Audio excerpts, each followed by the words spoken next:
I am live. I am reading The Invisible Way, a book by Reshad Feild. I always want to say Feild. Published 1979. It's a book about love, he says, and about love that faces death. I am now in chapter 5, and I've already read part of chapter 5. It was quite a long one. He's back from Turkey in England and has been advised to meet Elizabeth, which he has now met. And I'm reading the last paragraph again where I stopped. She smiled at me, playing with her monocle once again. In Turkey, that is called kismet, which means destiny. I am sure that you have often heard the word used. It is a good word and describes many things in just 2 syllables. You see, fate is not destiny, although most people confuse the two. The difference is subtle, but quite clear when you understand.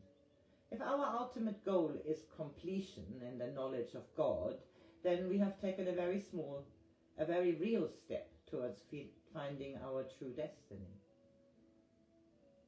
If, on the other hand, we do nothing about our own conditioned responses to life and the situation in which we find ourselves, then we are in very great danger of being carried away from our true destination, of being subjected to the vagaries of fate, which in a sense has a little life of its own. We must not tempt fate, as the American poet Ralph Waldo Emerson said. Woe betide a man who has been overcome by fate, the control of which has slipped his hands. Destiny, on the other hand, can be likened to a river, flowing back towards the ocean and the realization of our unique possibility in God. If we can let ourselves be carried gently by this river towards our true origin, then we will be fulfilling our purpose in being born. There are ways to put ourselves within reach of the workings of this destiny, she went on. If, as we say, you're on top of it, that is, on top of the breath, that is a start. If you're truly in the present moment and not carried away by your thoughts and fantasies, you are also in a position to be free of fate and available to destiny. For example, on the very day you telephoned, I received a letter from your teacher saying that you were coming. Perhaps that was destiny. Who knows? Either way, you are here, and we will wait and see. Your teacher did not say in his letter, however, that Kismet had brought you to him in the first place, and that Kismet guided him to send you to see me. Well, can I still ask who is upstairs? I ventured. Perhaps that will answer everything. Elizabeth smiled, and again I heard the beginnings of that rumbling that would, after some wheezing and an occasional cough, turn into her famous laugh. This time it took longer to emerge, but when it did, the laughter came out of every bit of her. She leaned back with her hands on the waist of her tweed suit and laughed with complete abandonment. I, too, was soon hooting with laughter so that the china rattled in the cabinet. She wiped her eyes with a handkerchief and then carefully cleaned the monocle before reinserting it into her right eye. I have been naughty, but you'll get used to it. I just cannot resist. I find life so full of humour. It's a setup. It was all set up at the beginning, but until we understand, we still think that we can do something about it, and all we can really do is to agree to the setup and then play the game. Splendid. All right, my friend, she continued. I will put you out of your misery. Opening the door of the dining room, she shouted upstairs, Noor, come down. I have a friend I want you to meet. Now, she doesn't know, Elizabeth went on, who is here for lunch. I could have told her, but I decided that it wouldn't matter anyway. I had no idea what to expect. Elizabeth obviously loved the mystery of it all, possibly at my expense, and I think that if it hadn't been for her extraordinary laugh, I would have been quite offended. As it was, I found myself happily accepting the play. I heard the sound of someone walking downstairs and knock on the door. Come in, Elizabeth said. In through the door walked the girl I had known in Turkey, the girl whose haunting obsession with a ball of blue wool and whose recovery I had never forgotten.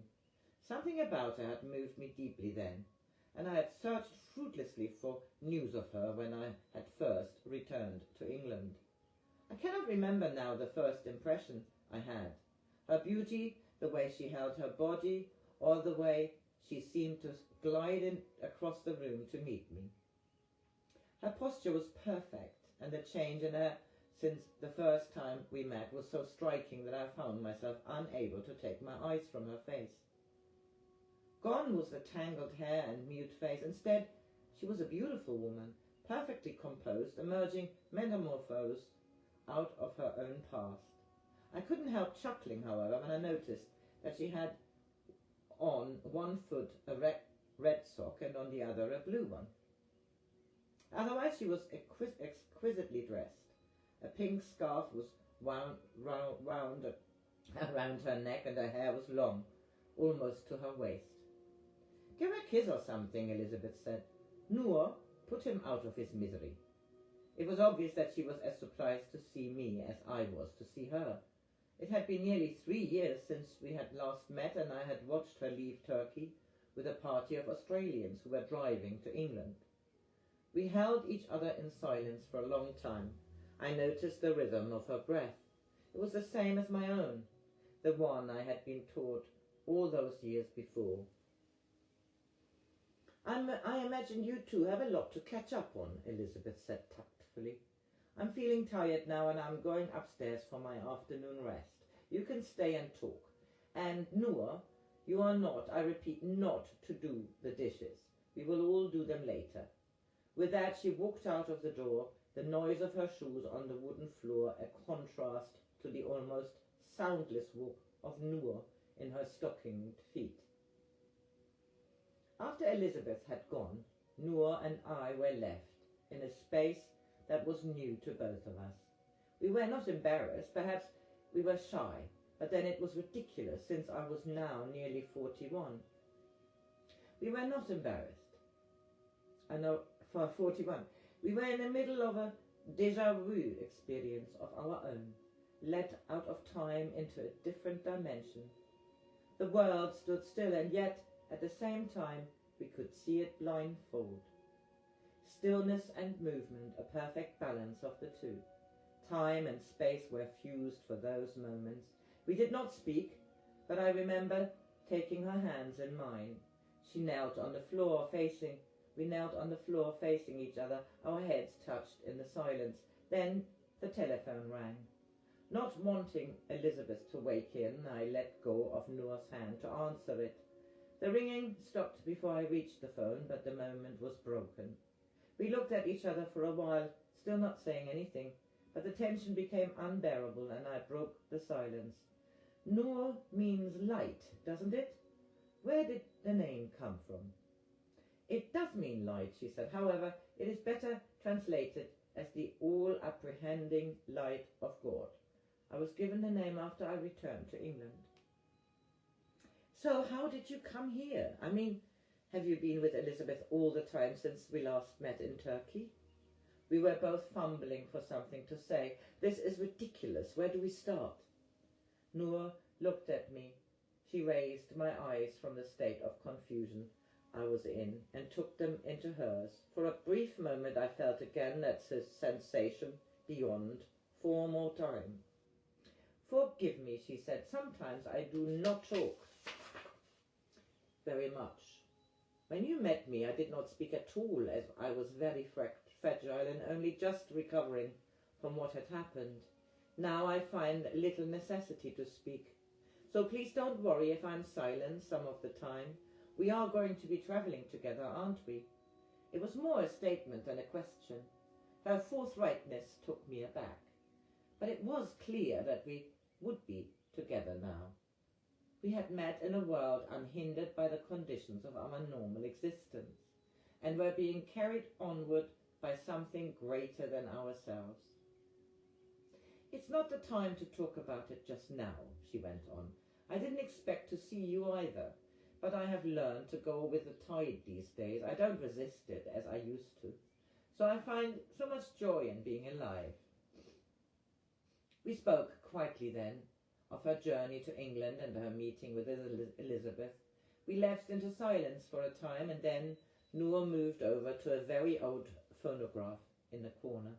It was housed in a heavy mahogany cabinet, and a type produced just after the war.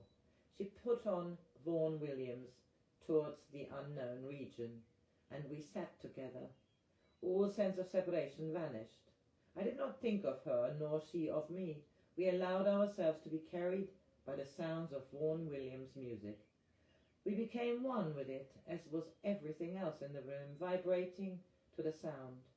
As it moved towards the finale, I realized how Walt Whitman's words had so inspired the composer. Darest thou now, O soul, walk out with me towards the unknown region, where neither ground is for the feet nor any path to follow? No map there, nor guide. All is a blank before us. All waits undreamt of in that region, that inaccessible land. The moment was so vast that our bodies reverberated and broke with it. The melting into unison, as I had never known it, happened for us both almost simultaneously. We met in a world beyond attraction and emerged into a world of pure light. It was a taste of eternity, and it changed our lives. We were not even holding hands. So that was the end of chapter 5. Oh, chapter 4, actually. Chapter 5, they don't have any titles. I read soon. Bye-bye.